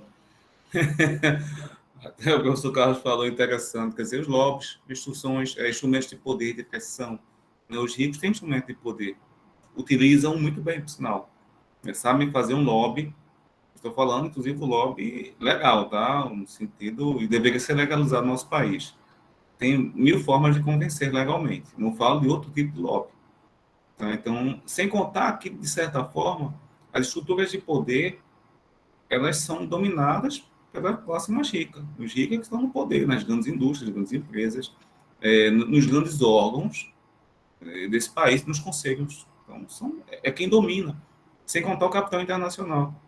Então, esse poder e o afastamento da população por desconhecimento, pela demonização da política, fazem com que as pessoas que gostam e que têm interesse fiquem sozinhas. É um jogo que tem muito craque, mas só de um lado. Está faltando o outro. É uma seleção brasileira da década de 70, jogando bola. Do outro lado, um time que tinha aqui em Pernambuco chamado Ibis. Era o pior time do Brasil, foi conhecido como o pior time do Brasil, o Ibis. Então, é a seleção brasileira contra o Ibis, quer dizer, é difícil. Tem que colocar craques nesse jogo. Uma outra questão, a Reforma Tributária Solidária foi um projeto que nós começamos em 2017, envolvendo a Anfip e a FENAFISCO, que partiu de algumas perguntas sobre o nosso sistema que nós poderíamos fazer que não fosse corporativista em defesa dessa sociedade. E aí surgiu a ideia de montar um projeto, um estudo, que envolveu mais de 40 especialistas, muitos economistas, pessoas de diversas áreas, não necessariamente do fisco. Aliás, o que menos tem são pessoas do fisco escrevendo naquele artigo, são renomados estudiosos, com grandes contribuições, e cada um fez um capítulo daquele livro, que teve mais de 800 páginas. Ali foi o diagnóstico do sistema tributário. O que causou Alfredo Becker chamava de manicômio tributário. Na área jurídica, a gente identificando esse manicômio tributário, economicamente falando, juridicamente também, mas de forma prática. O sistema tributário sempre ficou muito na questão da retórica, do direito, mas a questão prática. E foi coordenado por Eduardo Ferrani, professor de economia da Unicamp. Hoje está aposentado. Então, não foi endógeno. Nós pegamos alguém da academia com grande experiência na área de pesquisa. Após isso, nós saímos com alternativas, soluções. Como tornar esse sistema menos regressivo? Como alinhá-lo ao que a Constituição Federal nos obriga, nos impõe. ou deveria nos impor. Então surge já mais outra publicação apontando quais os caminhos. E o interessante, e como o Carlos estava falando há pouco tempo, me chamou a atenção, quando ele falou mundo real, mundo político, né? Os fatores reais de poder, que tanto o Lassade falava, nós tivemos uma parte desse estudo e está dentro da PEC 45, como substitutivo global número 178, apresentado pelos 6 partidos de oposição. E aproveito para ressaltar, eu não sou filiado a nenhum partido político, então fico bem à vontade para falar sobre esse assunto. Não que eu não veja a importância, pelo contrário, saída na política, mas eu não estou vinculado a nenhum partido. Foi 6 da oposição, e alguém pode perguntar, mas por que os 6 da oposição? Bom, porque os outros não quiseram assinar. Por outros motivos, né, que não dá para falar agora. E esse substitutivo global, ele trata-se da forma que nós achamos ideal, né, a gente debateu com 6 partidos, dizendo o seguinte: não dá para fazer, no nossa ótica, uma reforma no imposto de renda, uma reforma no IBS, juntando o ISS e o ICMS, o imposto do governo federal, do IVA dual, o CBS, PIS, COFINS. Não dá para fazer isso, porque não dialoga. Temos que juntar tudo, uma emenda constitucional, modulando todo o sistema em benefício da sociedade, porque veja, se eu vendo produtos, é isso que eu não entendo nesse país, eu entendo, tá? Eu só tenho dificuldade para compreender o porquê essa ganância é tão grande. Se eu vendo produtos, eu tenho uma grande corporação, uma grande empresa, eu quero que a população tenha mais dinheiro para consumir. É natural. Porque elas têm mais recursos, eu vou vender mais. Se eu reduzo o recurso, os empregos, a empregabilidade, eu vou vender para quem? Esse é um problema que o paciente não percebeu, mas que os multimilionários americanos, ingleses, já perceberam. Por isso, eles querem imitar dele da economia, querem ser taxados, porque não são bonzinhos, não. Não é por isso, não. É porque eles têm tanta fortuna, e se essa fortuna ficar só comigo, como é que eu vivo? Como eu vou poder andar no meu carro? Vão me assaltar, vão me sequestrar. Como é que eu vou ter paz? Não dá para ser feliz só. Né? Já dizia Vinícius. Então, esse é um dos grandes motivos, e com muita felicidade ele está dentro da PEC 45, mas pelos fatores reais de poder, não está avançando, infelizmente. Por exemplo, o caso do ICMS personalizado, o IVA personalizado, estava dentro da 45 na 110. Foi um estudo de Giovanni Padilha, um dos estudos, foi Giovanni que apontou na tese de doutorado dele em Alcalá, na Espanha, mostrando como poderia fazer isso. Então, a gente tem várias contribuições que vai mitigando um pouco esse sistema perverso, mas muito longe ainda de fazer uma grande diferença. Muito bem, nós estamos aqui com o chat, não veio ainda nenhuma pergunta para nós aqui. Então, vamos seguindo. Se alguém quiser fazer a pergunta, só levanta a mão. Então, professor Emílio. Sim, professor. Sim, primeiramente, parabenizando o professor Francelino, o professor Carlos Henrique, aí por trazer essas discussões todas, né? E, assim, para enriquecer os debates, né? E tentar fazer um link com, né, a academia, com a sociedade, né, com o meio empresarial, né, enfim, né, e eu acho que todos nós estamos preocupados aí. Nós da academia, por exemplo, né, professor Elírio, essa proposta do CPConf é justamente para assim, né, diminuir o abismo que existe entre a academia, e aí se fala da graduação estrito sensu, e destes com a sociedade, com o mercado. Há um abismo enorme, né? E daí por isso que dessa dificuldade toda quando se tem um tema desses importantíssimos, as pessoas não participam, não têm interesse, não querem, né? Eu acho que todos nós temos culpa, né? E todos nós temos que trabalhar no sentido de tentar agregar isso, né? Eu sei mais da academia, o professor Elírio também, né? O professor Elírio também sabe dos contadores lá do Conselho Federal de Contabilidade, do Conselho Regional, né? Mas pelo que me parece, poucas discussões estão sendo feitas, né? Realizadas, né? E assim, eu pergunto para o professor Francelino, professor Carlos, né? Assim, de todos esses debates, eu acho que o momento agora não é propício para isso, né? Deveríamos estar discutindo outras coisas, né? os impactos da Covid na sociedade, nas empresas, enfim, né?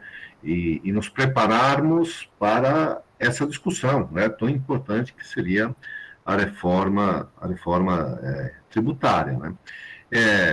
Dessas discussões todas, o que nós podemos esperar? A reforma vai sair? Como vai sair? Então, é esse o questionamento aí que faço para o Francilínio e o professor Carlos também, para debaterem sobre isso. Professor, se o senhor quiser primeiro, por favor. Professor, eu falei por último, fica à vontade. Não, pode falar o senhor primeiro, por favor. Fica à vontade. Bom, a gente tem qual a reforma deve passar? Primeiro, a gente está vendo num país polarizado, um país que não deveria estar na situação que nos encontramos, inimaginável até muito pouco tempo atrás, a demonização absurda, exagerada da política. A política é o único campo em que é possível discutir, debater e avançar. Não há outra realidade possível. Nenhuma ditadura pode suprimir uma democracia. Por exemplo, é só na democracia que nós podemos discutir e ver qual dos melhores caminhos. Quando eu falo das grandes corporações, e faço questão de frisar vários pontos. Isso tem nada de irregular, tá lista dentro do jogo, faz parte da regra do jogo, mas também isso faz parte da regra do jogo. Porque é nesse embate, nessa discussão que nós avançamos. Sem demonizar ninguém, porque aqui não tem anjo e demônio, né? Não é assim que funciona, não é preto e branco. Tem vários matizes de cores. Mas a gente está vendo uma coisa absurda.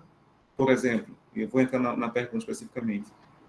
Eu estou passando os últimos dias, as últimas semanas, escrevi até um artigo que pretendo publicado, sobre a questão do ICMS sobre os combustíveis. Nós temos o presidente da República, que todos os dias diz que a culpa do aumento dos combustíveis é do ICMS, que nos últimos 20 anos não variou. A alíquota do ICMS é variação muito pequena. No estado de Pernambuco, por exemplo, aumentou 4 pontos percentuais de combustíveis na gasolina, mas reduziu no álcool, no etanol, agora etanol era álcool, reduziu no etanol e reduziu no óleo diesel. E a variação foi de 4 pontos percentuais em um, no outro diminuiu 2, no outro diminuiu 1, quer dizer, um pelo outro, são as mesmas alíquotas, mas o combustível saiu de R$ 1 para R$ 7. Novo aumento hoje, por sinal. Não tem nada a ver com os combustíveis, com a alíquota do ICMS. Tem a ver com a nossa política econômica, tem a ver com a falta de enfrentamento da Covid, como deveria ter acontecido, tem a ver com a grande quantidade de fake news que deixa o mercado inseguro e ninguém quer investir num país desse. Tem a ver com os atos que a gente vê acontecendo que deixam o investidor com preocupação, lógico, um país tumultuado. Quem vai colocar o seu dinheiro no país tumultuado? Ele coloca num país mais equilibrado, que tem menos problemas. Então, nós precisamos de uma paz social, de uma tranquilidade para investir. Né? Eu falo dos grandes investidores. Isso afasta. A nossa moeda, ano passado, em 2020, foi uma das que mais se desvalorizou no mundo. O dólar, né? Então, são vários fatores. Mas a meia-culpa é feita jogando a população contra os governadores. Né? Então, a gente vive em debate, tendo que mostrar ao povo, e eu ainda saio por mentiroso. Você é comunista. Eu disse, não, cara, muito pelo contrário. Está aqui a alíquota ICMS em 2000, está a alíquota ICMS em 2021, 20 anos, né? Um pouco mais. São as mesmas. Não, tem algo errado aí. Meu presidente não iria mentir. Poxa, aqui tem a lei, tal como faz. Né? Não, mas aí tem que ter pegadinha. Então, é assim que a gente está vivendo. Sobre essa situação, e num contexto desse, de há pouco tempo, vou falar os termos porque foi assim que foi tratado. Né? Há pouco tempo, uma tentativa de golpe foi colocado, realmente, algum movimento forte contra, né, as instituições, aí uma tentativa aberta, né, tanto que teve vários pronúncios de dirigentes de órgãos de Estado. Esse não parece ser o clima mais ideal para a reforma tributária, né, professor Carlos? Sei que ele vai falar, não parece ser o melhor clima, um clima absurdo, complexo, não acredito que avance. As grandes reformas só acontecem nos primeiros anos de governo, no primeiro ano do governo especificamente. Estamos no terceiro ano de governo, com um presidente que não tem partido político, mas que tudo indica que quer se candidatar, é lícito ele se candidatar também, novamente, faz parte da regra do jogo democrático, ele pode, quiser, deve, faz parte, em que se polariza tudo. Não parece a melhor reforma política e que o país está um pouco sem rumo. Não há rumo no país. Quem vai tocar esse país? A reforma tributária precisa de uma grande liderança que faça um pacto nacional com todos os setores. Esse é o papel do presidente da República. Fazer pacto com todos os setores. dos mais refratários, mais progressistas, e fazer um grande impacto social, não é a constituir, mas um impacto social, em vista de um desenvolvimento social, de um país mais econômico, viável, economicamente viável. Não acho que nós tenhamos condições para isso no momento. Não acredito, até gostaria, mas não acredito. Eu vi uma pergunta rapidamente que eu vou responder, e um internauta colocou aí, o professor quando colocou, eu falei 300 bilhões, é mais de 400 bilhões, aliás, não é 300 renúncia fiscal, e que coloca que 20 mil por mês na Bolsa é muito pouco, esse valor não é atualizado. De fato é. Agora, o que eu posso falar de 2 mil por mês sendo tributado no imposto de renda? Se 20 mil é pouco, 2 mil é o quê? De fato, esse é um grande problema. Tá? Não sou contra algumas isenções, eu só acho que a gente tem medidas diversas para isenções. Eu não posso ser menos tributado do que a faxineira que vai na minha casa fazer faxina. Muito pelo contrário, é uma grande justiça isso. Passo para o professor Carlos Henrique. Obrigado, professor. Professor Ercílio, obrigado pela pergunta. Essa pergunta é brilhante. Ela é uma pergunta que talvez todo mundo quisesse fazer agora, sabe? É essencial e ela me lembra de uma coisa, inclusive, que é um outro avanço que a PEC traz, que é o fato dos impostos agora passarem, se aprovado, né? Os impostos passarem a ser todos por dentro, ou seja, não por fora. A base de cálculo, vou dar um exemplo, o IPI é por dentro, né? Ou seja, você sabe quanto de IPI você está pagando de fato. O ICMS é diferente, ou seja, você não sabe porque está embutido na base de cálculo, então o cidadão não consegue enxergar. Então é um avanço que traz também. Com relação à pergunta especificamente, se passa, se não passa, o que vai, o que não vai, a gente já tem o PL 2337 de 2021 aprovado na Câmara, que é o que trata do imposto de renda, né? Uma das principais mudanças é que ele traz de R$ 1.903, que é a faixa de baixo, né, de isenção, para R$ 2.500, a faixa de isenção. Esse já está aprovado na Câmara, vai para o Senado. Esse, eu creio que ele tem uma certa dificuldade de ser aprovado, porque ele traz também aquela isenção de 15%, aquela cobrança de 15% dos dividendos, né? Então, eu penso que ele vai ter resistência para passar. O outro PL, que é da reforma também, que é o 387, não me engano, o número dele, de 2020, esse é o que traz a CPS. Esse ele só vai ser apreciado se a PEC 110 for aprovada, porque a PEC precisa dar o berço constitucional para que ele não seja inconstitucional depois. Então, por isso eles vão segurar para que ele seja jogado para frente. A PEC 110, ela está nas mãos agora para ser aprovada, de uma pessoa, de um senador chamado Davi Alcolumbre. Ele depende do senador Davi Alcolumbre colocar ele em pauta da CCJ, que é a Comissão de Constituição e Justiça do Senado onde ele está, né, para ser apreciado. E eu diria para o senhor que se ele for colocado em pauta, ele tem grande chance de passar sim, porque há uma vontade muito forte do LOC, como o professor Francelino disse, não é ilegal, né, digamos assim. Há uma força muito grande nesse sentido para que passe. Mas a dificuldade que eu enxergo é que ele, de fato, seja colocado para pautar. Por quê? Vocês devem estar acompanhando o Davi ele está segurando a votação, a avaliação do nome do André Mendonça para ministro do STF. Né? Então, ficaria estranho ele colocar a PEC para votar e não colocar a apreciação do ministro, porque ele alega justamente que a pauta estava anotada, não dá para trabalhar isso agora, tem que colocar porque a pauta está cheia. Então, perceba que se a gente levar esse cenário como resposta, a resposta seria que provavelmente não, e aí entrando ano que vem, aí sim, eu acho muito difícil dela ser votada, porque é ano eleitoral, aí vai ter conflito de interesses, né? O presidente do Senado declarou agora que vai ser presidenciável, né? Mudando de partido. Então, virando ano que vem, aí eu acho muito improvável ela ser votada, o que, a meu ver, é minha opinião pessoal, penso ser prudente. Esse assunto ainda precisa ser muito discutido, a reforma precisa ser mais ampla para depois passar. Porque vocês comentaram também, assim, né, nós tivemos a experiência da reforma da Previdência, né, e daí, no curto prazo agora, não ajuda muito, né, não é? E da forma que foi feita, né. Se tivesse todo um planejamento de todas essas reformas em conjunto, aí tudo bem, né. O professor Francelino falou da dívida ativa, né, e de um lado, né, que é gigantesca, e do outro, as desonerações, os incentivos, né, se pegar, né? É igual aos passivos contingentes, né? Se jogar para dentro do balanço, né? O que vira, né, professor Ilírio? Não é?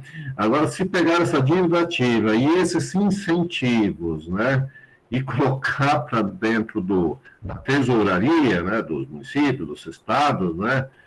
Eu acho que mudaria muita coisa, né? Até seria, eu acho que um bom debate, né? Aqui no estado, acho que tentaram, né? O Paulo Scalco lá, né? Daria para debater isso aí, as vantagens, né? O Anderson, né? Professor Emílio. Assim, né? Então, assim, tem muitas dúvidas aí, muitas coisas, né? Muitos caminhos, né? Talvez o momento da reforma não seja esse, né? Talvez tacar mais a dívida ativa, os incentivos, as desonerações, né? E ir trabalhando uma reforma que atenda as pessoas físicas, a sociedade, o social, né? E as pequenas, imagina as pequenas empresas aí, como é que o país vai se desenvolver, né? Com essa dívida ativa da Ambev, da Vivo, né? Onde as grandes corporações, você pagar imposto para quê, né? Deixa judicializar, né? E investe isso, né? E os pequenos empresários, médios, não têm condições e não podem fazer isso. Então, é uma grande injustiça, né? Só um comentário para contribuir com o que o senhor falou, por esse. O PL 2337, de 21, ele traz algumas situações que ele exige, ou seja, como condição, o fim dos incentivos dos benefícios fiscais, como condição para que seja aprovado naquele formato, baixar o imposto de 15 para 8. Então, na reforma como um todo, até na PEC também, eles trazem essas situações. Mas o senhor tem toda a razão. Ainda assim, eles deixam para a lei complementar a abertura para que se faça. Então, o senhor imagina, tudo bem, a gente termina agora, o senhor sabe que os que já estão concedidos em lei com data prevista, a gente não pode tirar, tem que deixar terminar, né? Seria inconstitucional tirar dessas empresas, desses benefícios. Só que ele deixa para a lei complementar a possibilidade de concessão de incentivos para determinados setores. Então, a gente está trocando 6 por meia dúzia, né? Ou seja, eu digo que tira agora, mas abre a possibilidade para a lei complementar, trazer depois os incentivos todos de volta, né? Então, penso eu que por esses motivos precisa sim ser muito mais discutido ainda. Para ajudar, então, professor, vou fazer até uma pergunta para Carlos Henrique sobre como ele vê o movimento dos prefeitos dos grandes municípios contrário à PEC 110 e o impacto. Né? Só você está mais otimista do que eu, tá, em relação à possibilidade de tramitação até o final do ano. Eu acho muito difícil. E também um ponto que a gente não pode deixar de se furtar em relação à reforma tributária, né? A reforma tributária, em que pesa a necessidade e as discussões que nós temos, esse debate desonesto ele é muito ruim para a população. Esse debate é desonesto. Quando eu disse que não se coloca uma alíquota, o professor Carlos tem razão quando ele diz, não, mas é a autonomia dos estados. Não tenho dúvida disso. Como também o parlamento não poderia dizer qual seria a alíquota dos combustíveis. Isso está ferindo o Pacto Federativo. Mas disseram na Câmara, né? Disseram. Foi para o Senado. Isso é uma grande ingerência. Mas, enfim, o problema é que nós não sabemos qual seria a alíquota quanto à arrecadaria, devido aos benefícios. Se os benefícios do governo federal são ruins, imagine nos estados e nos municípios o que não tem por aí, o que não pode ter. Nos chegaram denúncias, eu não apurei, já que não apurou, não me cabe fazer isso, de que haveria até benefícios fiscais de gaveta. Quando diga esse dado, então, assim, tem muita coisa que não se enxerga. Então, não tem como saber. Em todas as propostas da 110 e 45, se colocava uma alíquota simbólica de 1% para saber qual seria a real capacidade da arrecadação desse tributo. A gente tem que fazer reforma tributária que a gente não tem ideia da mensuração da alíquota. Isso é uma coisa surreal. Isso é uma coisa imaginária. Não temos capacidade de dizer qual seria a alíquota. Ou a alíquota de referência, por exemplo. Uma alíquota de 13% daria tanto, de 15%, outros tantos bilhões, a gente não sabe. Não temos como mensurar. E a gente quer aprovar a reforma tributária em tão pouco tempo, sem ter ideia de como mensurar. Mas a pergunta está feita, professor Carlos. Ok. Os prefeitos, em geral, no Brasil inteiro, eles trabalham muito junto às federações e a Confederação Nacional dos Municípios, CNM, e as federações estaduais, né? Ou seja, em via de regra, eles tendem a não participar desse debate de forma direta, né? Essas federações, a Confederação Nacional é quem compra a briga por eles e diz, digamos assim, vai levar, olha, o melhor para nós é isso. Faz os levantamentos, verificação de quanto seria o impacto, quanto eles estão perdendo naquilo, né? E levam essa informação para os prefeitos, pegam apoio e aí vão pressionar o Congresso com essas informações. Principalmente a CNM, né, que é a Confederação Nacional dos Municípios, ela é a que é mais atuante nesse sentido.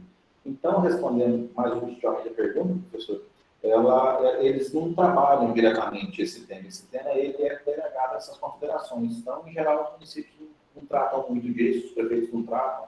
É a confederação e as federações que falam do assunto por eles. Eu vou fazer mais uma pergunta e uma consideração também. Aí eu não sei, Francelino, se você tem compromisso, nós combinamos 8h30, né? Mas o pessoal está ficando por aqui, nós vamos continuar o debate. Duas coisas que me chamam muita atenção nessa proposta de reforma, e eu tenho conversado isso frequentemente sobre isso nos fóruns que eu participo, é daquela parte que você falou, Francelino, que você pediu para os estados informar a dívida ativa, e os caras não informaram ainda sob a lei de livre acesso à informação. Eu vou mais longe do que isso. O cidadão pega R$600 do Estado, agora no auxílio emergencial aí, pegou R$600, 6 parcelas, R$2.400, né? Desculpa, 600 vezes 6, não, era 400, né? Era 400. Era 400. Era 400 vezes 6, 2.400. Vejam, o cara vai lá, coloca o teu CPF lá, o CPF de qualquer um dos beneficiados, vai aparecer que ele foi beneficiado. E aí nós temos a Unafis, que eu até coloquei no chat aqui, estima que as renúncias fiscais chegam a quase 500 bilhões. Né? E aí nós temos ainda os incentivos fiscais. Por exemplo, aqui em Goiás, nós temos a SLC. A SLC tem um incentivo fiscal via conta de energia que ela recebe da contribuição de combustíveis. E nós não temos informações sobre isso. As empresas ou pessoas pegam bilhões públicos, dinheiro público, e isso desaparece. Não temos informações sobre isso. Outro detalhe que, assim, nesse sentido, eu olhei a reforma e tal, e não vejo nada falar de transparência nessa reforma. Outra coisa que me chama bastante atenção é, quando eu recebo o meu salário, já vem descontado. E o governo, no caso, deveria imediatamente repassar ou seja, deveria ser feito um depósito com todos os descontos, né, que vai para imposto de renda, para o INSS, para todos. Mas no Brasil parece que nós não temos essa preocupação. E o senador lá, Carlos, diz que tem o negócio da automação. Eu não consigo ver. Então, por que é que nós não discutimos, por exemplo, olha, que nem se você vai, minha filha chegou agora de viagem, ela diz, pai, já caiu o imposto que eu paguei lá na Dinamarca.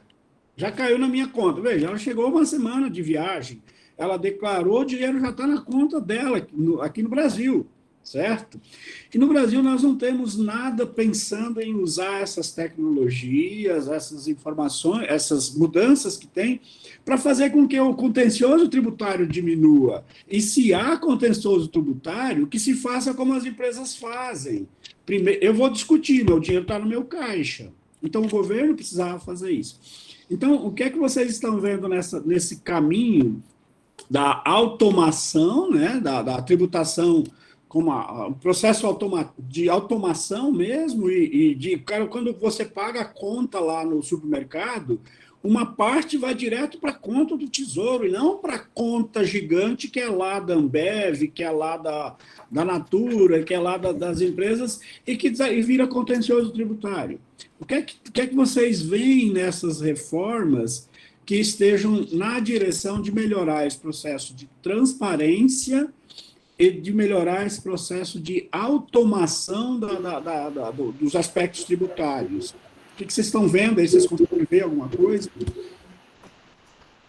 Bom, tem uma coisa interessante que é colocada, sim, a automação da 110 tem, que é, inclusive, uma coisa quase que automática no pensamento deles, que daria competência, inclusive, ao Conselho Federativo, né? O Conselho Federativo que é responsável para arrecadar todos esses valores em um sistema eletrônico, faria as compensações quase que automaticamente. Bom, a competência de arrecadar tributo, hoje, é do Estado, dos entes subnacionais e do ente nacional. A competência é pública. Os bancos recebem valores, mas não tem competência de ficar com a arrecadação do Estado. A arrecadação fica no Tesouro, vocês sabem melhor do que eu. Fica lá no Tesouro, a conta do Tesouro. Pelo que se desenha, vai ficar nesse Conselho Federativo. Isso me chama a atenção, que ele passa a ter competência para arrecadar. Então, o PIB do nosso país está acima de 7 bilhões, 7 trilhões, a carga tributária é 1/3, os impostos sobre o consumo, dependendo, podem passar de 1 trilhão. Bom, esse conselho teria uma arrecadação monstruosa, absurda, e que ninguém sabe como é que vai ser composto esse conselho. Quem vai compor esse conselho? Lei complementar vai definir. Lei complementar.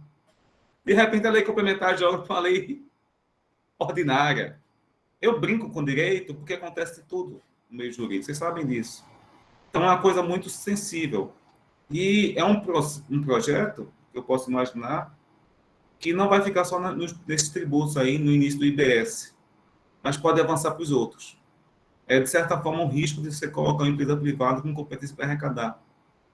É muito complicado. Tem um conselho deliberativo federativo, que não é um ente, que ninguém sabe como será composto, com essa competência de arrecadação. A gente fez, inclusive, sugestões, né, já para o senador Roberto Rocha, contrário a esse ponto. Não só a FENAFRIS, como 8 entidades que nós chamamos de Pacto de Brasília, que envolve as grandes 8 federações, sindicatos nacionais, Sindifisco Nacional, Sindireceita, FENAFISCO, FENAFIM, ANAFISCO, Sindifisco Nacional, UNAFIS Sindical e ANFIP. Todas as entidades assinaram, formam nisso, sugerindo essas adequações, porque não é coisa só nossa, é coisa que interessa ao Estado brasileiro. Por outro lado, também tem um avançar numa chamada projeto de lei complementar, salvo melhor juízo, 145/2021, que está propondo que o sistema, que os estados, os entes serão responsáveis pela toda a base de dados e o próprio contribuinte vai lançar com base nessas informações que vai ser colocado nessa base de dados, semelhante ao que é o imposto de renda hoje.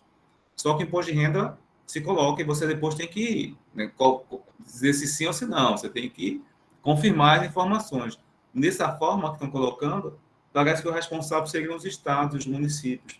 É como se o contribuinte tivesse a responsabilidade dessas informações, o que possibilita ainda mais, fragiliza com brechas para ilícitos tributários. Quer dizer, se o fisco não vê, está tudo ok, né? Não precisa nem informar, porque a base de dados vai ser do próprio fisco. Então, tem alguns avançares, digamos assim, muito perigosos. Esse 145 é um debate que a gente vai fazer com as entidades do fisco, que nos preocupa muito. Eu vou só complementar, o professor Francisco falou muito bem, eu vou só complementar, como a gente é um ambiente acadêmico, né? Então, são o IVA dual, são uma contribuição e um imposto, né? É a CBS, é contribuição, né? E a gente sabe que a contribuição tem destino certo, né? E o IBS é imposto, o imposto vai para o Caixa Geral, pode usar para qualquer coisa, né? Então, no caso do IBS, a intenção é criar, como o professor falou, né, uma espécie de comitê, né, que vai definir essa situação, e eles vão criar um programa, né, um programa único nacional, onde todas as empresas que fizerem, por exemplo, o seu serviço no município tal, seja, vai lá nesse programa nacional e põe a informação lá dentro, né? E a repartição dos tributos, né, ela vai, dentro dessa proposta da IBS, né, vai ficar 60% dos municípios, né, ou seja, desse recolhimento de ISS e ICMS, 60% vai para os municípios, 5% distribui de forma igual e 35% fica a caráter de lei estadual para definir para onde vai. O Estado vai definir de que forma vai distribuir esses 35%. Mas sim, a ideia é ter um programa nacional único onde todo mundo use ele para passar as informações do ICMS e ISS, passa a se chamar IBS. E esse conselho, salvo meu juízo, ficaria com 2% toda a arrecadação para se manter. Toda a arrecadação. Então, é um super conselho. Professor Francelino, nesse contexto aí, vamos ter mais avanços, né? Como é que vai ser o comportamento da curva dos avanços e do retrocesso? Eu como antes de fazer direito, eu fiz história, eu acho que a sociedade não é linear, né? Os avanços não são lineares, nós avançamos e retrocedemos. Eu não imaginaria, por exemplo, que eu me tornaria, sem nunca ter sido. Eu estou pagando as cadeiras de doutorado, eu nunca pensei que me tornaria um grande defensor do STF, feito eu me tornei. Um forte defensor, porque eu defendo os 3 poderes. E nem imaginaria que quase todos os debates eu estaria falando de democracia.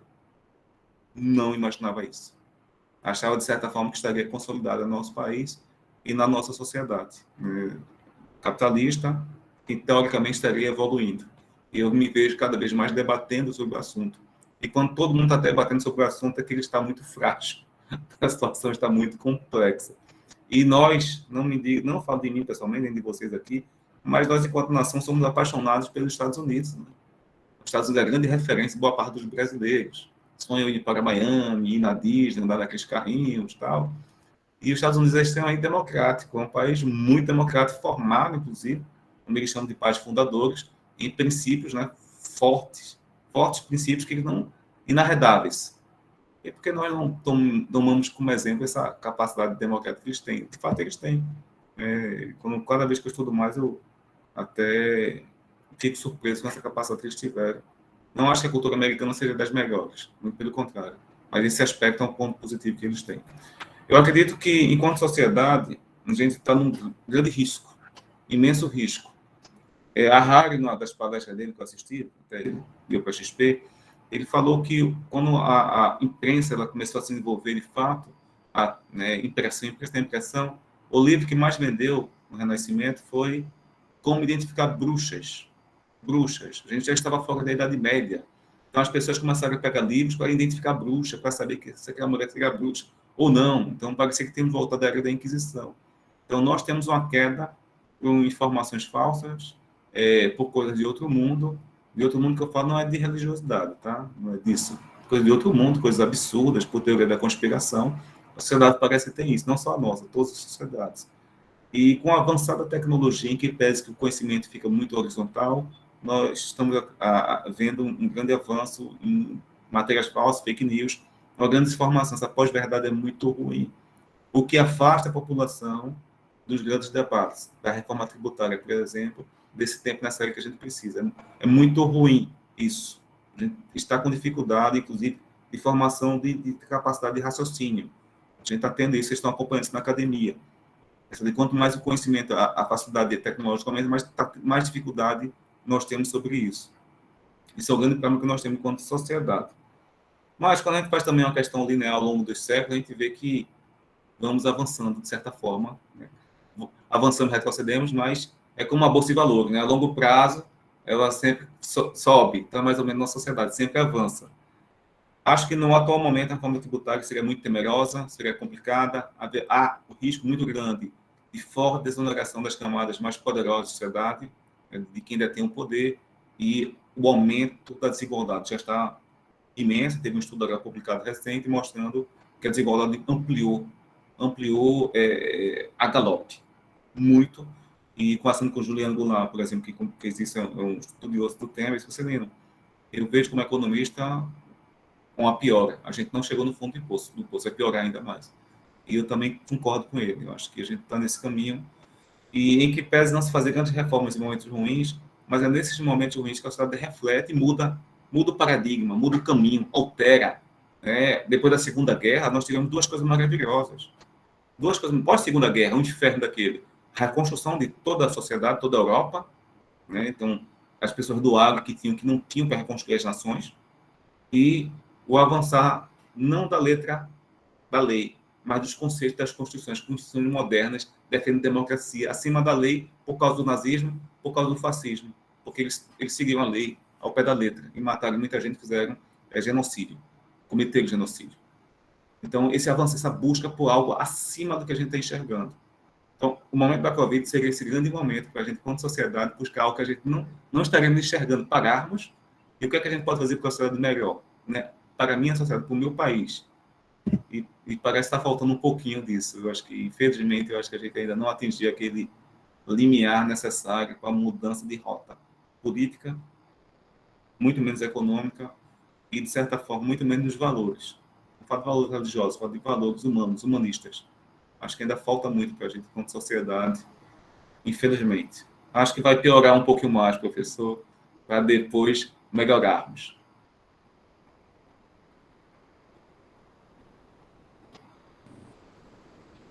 Bom, o Sérgio Tiago está perguntando aqui: há algum impedimento na Constituição para se adotar o IBS, o IVA subnacional com valor único? Vocês que são do direito aí, os dois doutores aí. A questão é que a União é o único ente que tem capacidade residual para criar novos tributos, né? Então, seria necessário, via Constituição, ter esse beijo, como eu falei da Constituição, para evitar que depois esse imposto fosse considerado inconstitucional, né? Todos os impostos estão na Constituição, né? Os municípios têm 3 impostos, os estados têm 3 impostos, e a União tem 9 impostos, né? E a União tem essa capacidade residual, né, para criar um novo tributo. Então, por isso que era importante vir, através de uma PEC, né, a possibilidade da criação, e aí depois sim por lei complementar, ou até uma lei ordinária, dependendo do imposto. Agora, o que o colega coloca aí, o que o Sérgio Tiago fala sobre a questão também de valor único, eu acho que ele está falando de alíquota única, né? Deve ser nessa linha de alíquota única, no percentual único de alíquota. A alíquota pode ser alterada, não tem problema, ou seja, não precisa ser via Constituição, né? Aí, uma lei ordinária, dependendo do imposto, ela poderia ser alterada assim, sem problema. A questão é que está eliminando 2 impostos, criando um novo, né? Essa criação do novo que precisa do berço constitucional para ser criado. Bom, os Estados Unidos aí, que o Sérgio falou, os Estados Unidos têm leis penais para o Estado. Há estados que têm lei de pena de morte e há estados que não têm pena de morte. É uma federação. O nosso país deveria ser uma federação. Esses impostos são estaduais, então a competência é de cada governo estadual, de cada Assembleia Legislativa. Seria uma afronta muito grande a esse pacto federativo firmado por nós em 88, tanto nos estados como nos municípios. São um dos grandes entraves também para o IVA, nessa discussão muito forte por causa disso. Mexe com alguns pontos cruciais de uma federação tão frágil feita a nossa, infelizmente. Bom, já são 9 horas, eu acho que nós já temos muita coisa para debater ainda, mas acho que a gente já começa a se animar para um outro, né, professor Cid? Já começa a se animar, a se preparar para um outro debate, porque acho que a gente precisa estender mais, e aí, assim, eu destaco aqui uma questão que eu estava esquecendo de falar. Na comissão do senador Luiz do Carmo, nós fizemos uma solicitação junto à Receita Federal, né, Carlos? Junto ao Receita Federal, né? Para a gente ter acesso aos dados da tributação no Brasil. E aí a gente percebe que quase nós não conseguimos até hoje essa base para saber a tributação. E como você disse, a gente não sabe para onde está indo. Então, acho que a gente precisa discutir mais isso e tal. Mas, dado o horário, acho que a gente... Não sei se alguém quer falar alguma coisa, alguém quer fazer alguma manifestação, senão a gente encerra e já convida para a próxima, já, né? Com certeza, né, professor Elírio, né? Nós temos que continuar, né?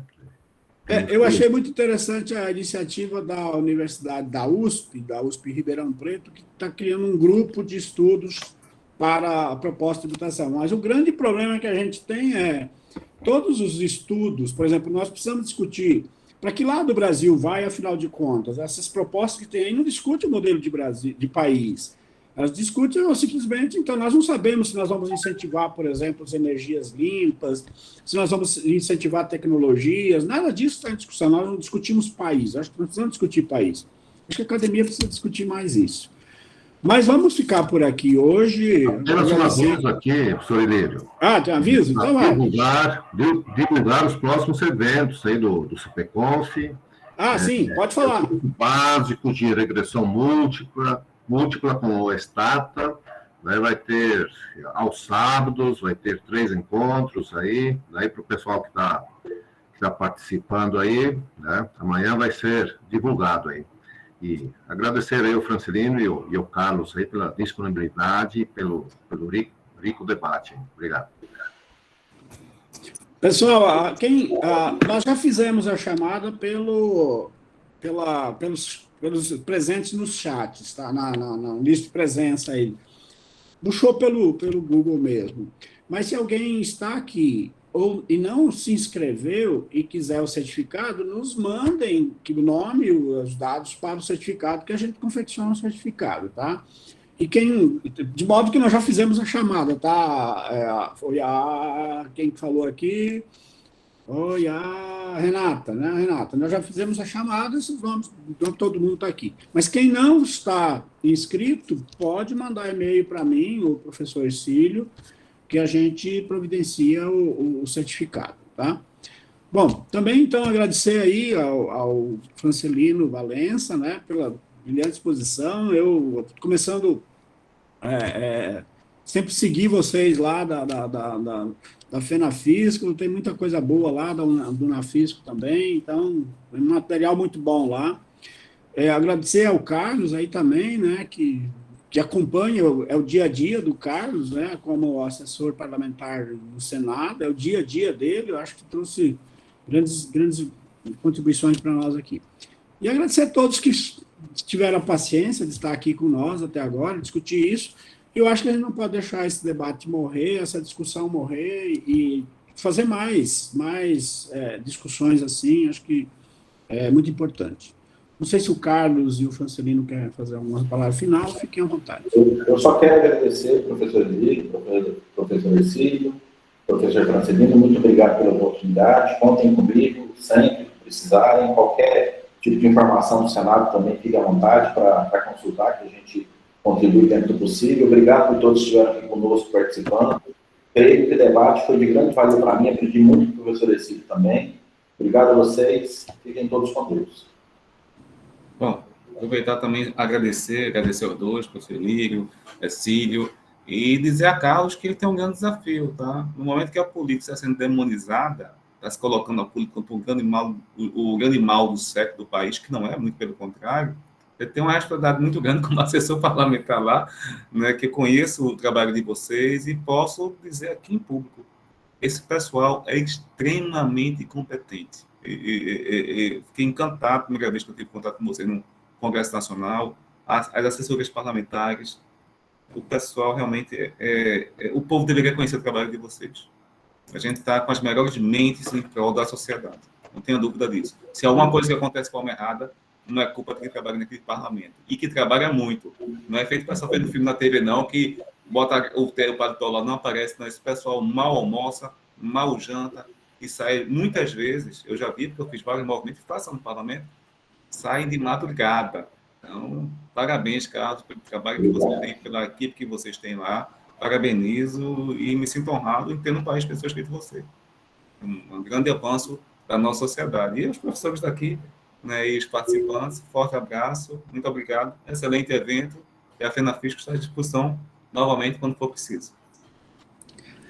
Obrigado a todos, então, obrigado, Carlos, obrigado, Francelino, professor Cílio, todos que estão aqui, eu tenho até o pessoal do Paraná aqui, o Lidacir Barf, aí, a honra de tê-lo aqui com nós, Jennifer, Luciana, Natane, Valdeir, Renata, já desde o começo, a Thaís, Isabel, o Gabriel, a Crislaine, a Gabriela, o Ricardo, a Lívia, a Carolina, o Igor.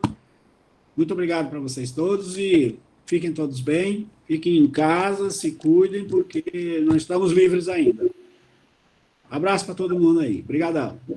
Boa noite, hein? Bom descanso. Boa noite, boa noite.